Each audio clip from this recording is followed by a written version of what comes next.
Bonjour à toutes et à tous. Je vais vous parler de la note Mi sur la guitare en accordage standard. Comment est-ce qu'on peut la repérer, la trouver? Donc, notre guitare est accordée Mi, La, Ré, Sol, Si, Mi. Voilà. Donc on sait qu'il y a déjà deux Mi en fait là, hein, les cordes à vide, la plus grave et la plus aiguë. Alors on trouve plusieurs positions de Mi,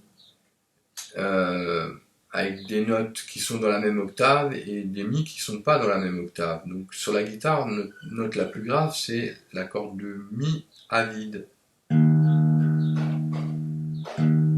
Voilà. C'est la seule qui est dans cette octave-là. Ensuite, avec le principe des intervalles, si on va de la corde à vide, c'est case 0. Quand, en restant sur la même corde, on avance de 12 cases, on arrive sur l'octave.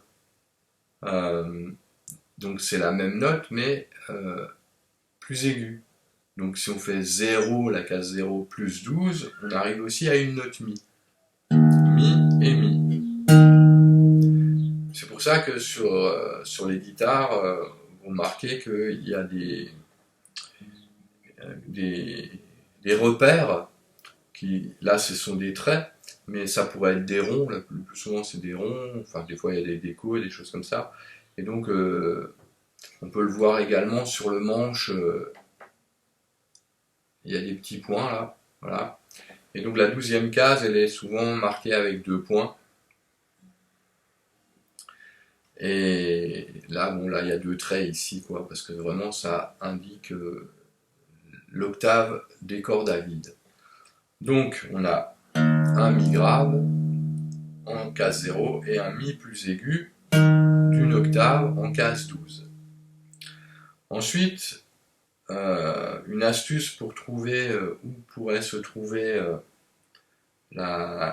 sur la corde suivante, donc sur la corde de la note Mi, eh bien, on recule en fait de 5 cases par rapport à la corde qui est en haut. Donc si je suis en 12e case sur ma corde de Mi grave et que je veux savoir où se trouve le Mi sur la corde de La,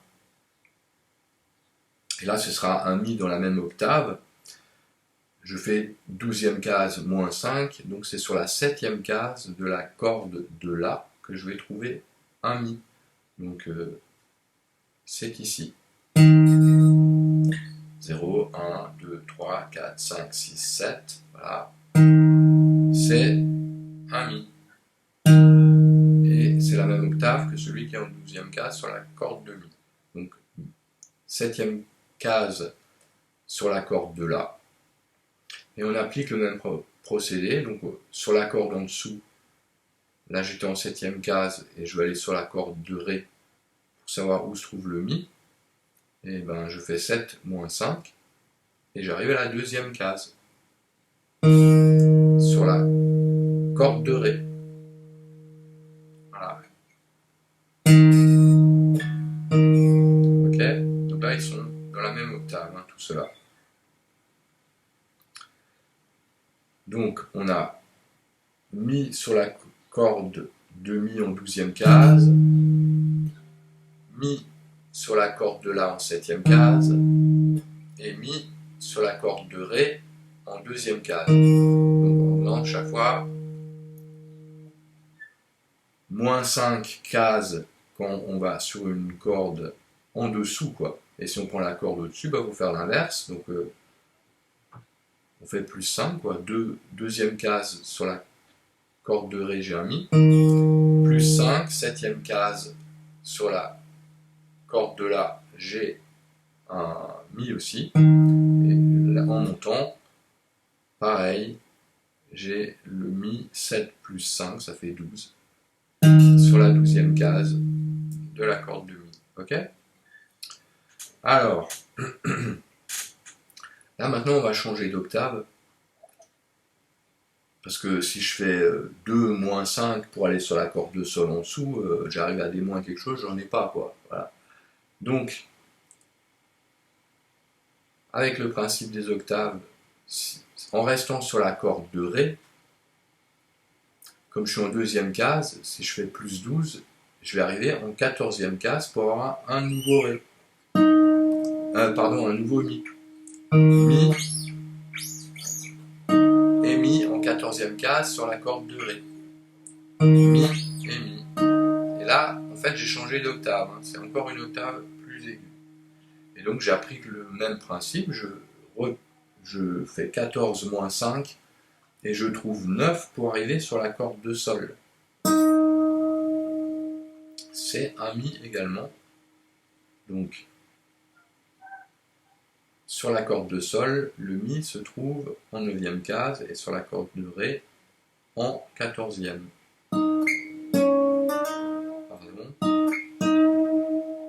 Ensuite, il y a une particularité entre la corde de Sol et la corde de Si, parce qu'on ne peut pas appliquer le même principe, parce que l'accordage de la guitare, Mi, La, Ré, Sol, Si, Mi, on a tout le temps des cartes, sauf entre Sol et Si, où c'est une tierce majeure. Donc si vous voulez, de Mi à Ré, on a une carte, de Ré à... Oh là là, je fais tout faux. Excusez-moi. De Mi à La, on a une carte. De La à Ré, on a une carte. De Ré à Sol, on a aussi une carte. Mais de Sol à Si, on a une tierce majeure. Et de Si à Mi, on a de nouveau une carte. Bon. J'espère que je ne vous embrouille pas avec tout ça. Donc on était à notre note Mi, puisque c'est ça qu'on veut chercher. Donc on avait la Mi en 14e case sur la corde de Ré, le Mi sur la 9e case sur la corde de Sol, et là comme on a une tierce majeure, il n'y aura que 4 cases. Donc on fait 9 moins 4, ça fait 5, pour arriver sur la corde de Si, en 5e case, pour avoir la note Mi. Et comme je suis en 5e case, et que je veux savoir où c'est sur la corde de Si en dessous, je refais moins 5, donc 5 moins 5, ça fait 0. Et j'ai la corde de Mi à vide. Donc ces Mi là sont dans la même octave.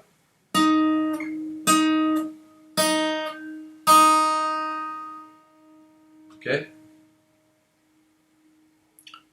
Donc on avait, je récapitule, on avait le Mi le plus grave, qui est la corde à vide, son octave sur cette même corde en 12e case.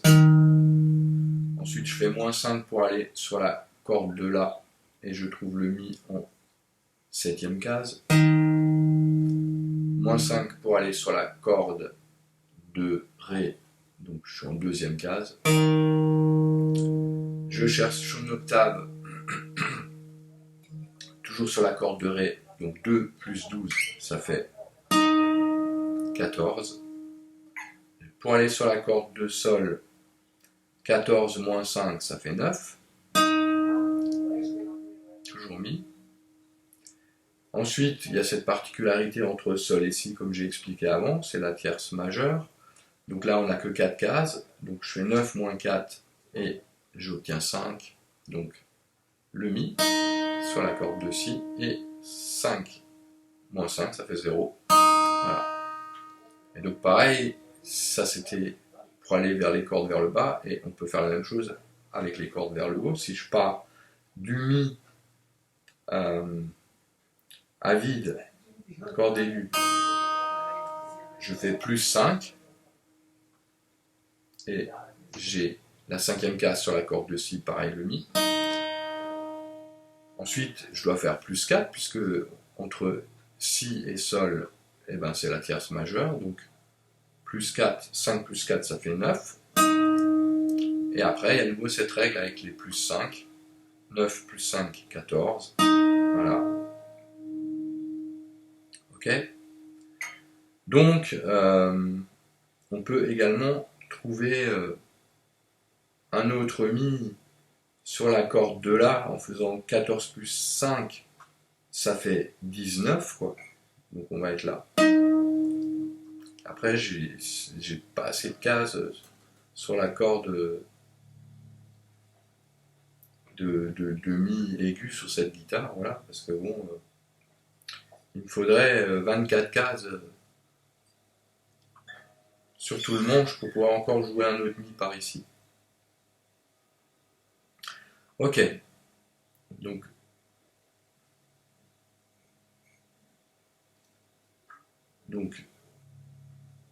tous ces mi là sont dans la même octave.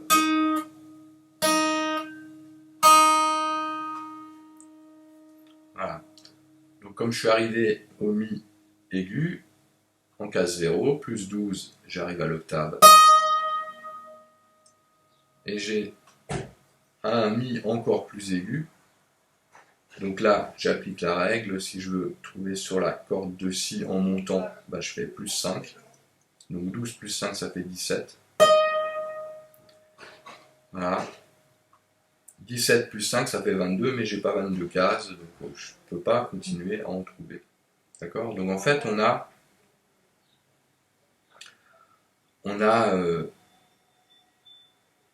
4 mi différents, parce qu'ils ne sont pas dans les mêmes octaves. Ok? Donc on a le mi grave,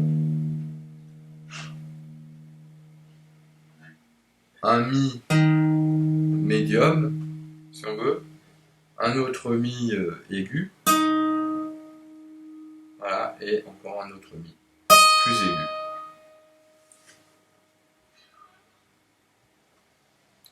Voilà. Donc j'espère que cette explication vous aidera à trouver plus facilement les notes mi. Et ce schéma peut s'appliquer aussi avec toutes les autres notes. Voilà. Donc si on part par exemple du La, corde à vide, et que je veux chercher le La sur la corde de Sol au-dessus, donc là il faut que je fasse plus 5, hein, donc c'est la 5e case sur la corde de Mi grave, c'est le même. Voilà. Ensuite,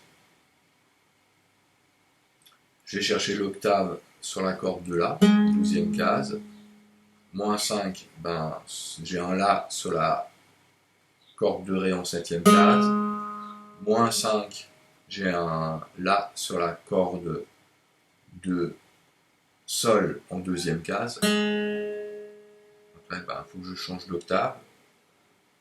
Donc 2 plus 12, ça fait 14. C'est un autre La. Comme on est sur les cordes Sol et Si, ben là, il faut que je fasse moins 4.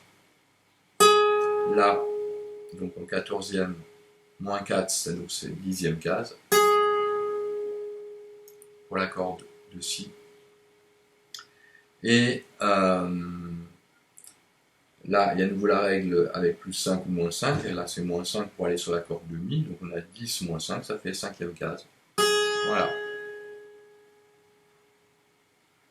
Donc on peut appliquer ce principe pour toutes les notes, hein.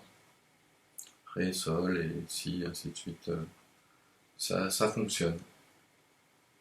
Voilà, j'espère que ces explications vous aideront à vous repérer un peu sur le manche et comprendre les différences avec les octaves. Voilà.